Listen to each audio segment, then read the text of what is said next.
মা, তুমি আপনারা এখানে? তুই কি ওনাদেরকে চিনিস নাকি? হ্যাঁ চেনে নাকি? খুব ভালো করে চেনে রাজ। স্পিচলেস বাবা। হ্যাঁ না মানে আপনাদের যদি কোনো আপত্তি না থাকে আমরা একটু নিজেদের মধ্যে কথা বলতে পারি একটু আলাদাভাবে, মানে হ্যাঁ হ্যাঁ ঠিক আছে, সেটা বলতে পারো। হ্যাঁ কিরে বসে আছিস কেন, জানা?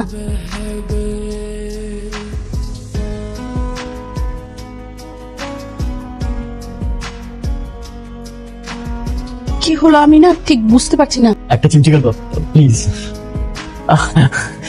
মানে আমি আসলে বিশ্বাস করতে পারছি এটা এটা কিভাবে সম্ভব। এত ঢং করছেন কেন? তুমি আমাকে দেখে আকাশের চাপ পেয়ে গেছেন। ম্যাডাম বোধ হয় অনেক অভিমান হয়েছে, তাই না?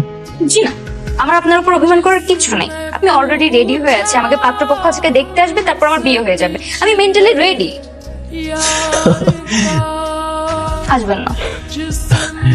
ট্রাস্ট মি, আমি আসলে বাবার জোড়াজুড়িতে আর পারিনি, এতটা ফোর্স করেছে আমায়, আর উপর কথা রাখা ছিল। এনিওয়ে আমি আর একটা মিনিট সময় নষ্ট করতে চাই না। সাথী তুমি বসো ঠিক আছে। প্লিজ। সাথী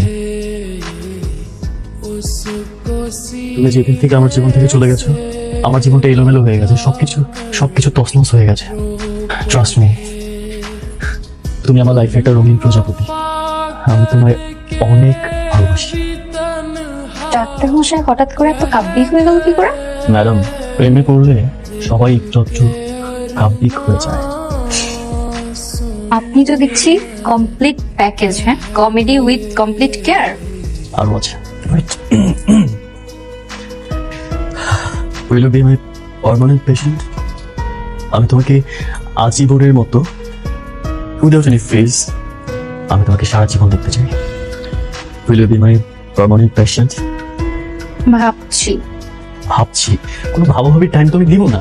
ওইসব কথার মধ্যে তো আমি নাই। ওয়েট ওয়েট ওয়েট, আমি পার্মানেন্ট পেশেন্ট তো হতে পারি, তবে আমার একটা শর্ত আছে। কি শর্ত? এই যে ডাক্তার সাহেব ঘুমের সময়টুকু বাদে আর পেশেন্ট দেখার সময়টুকু বাদে আমাকে যেন ভালোবাসি বলার কথা কখনো মিস না করে। Promise promise promise. I love you. I love you two.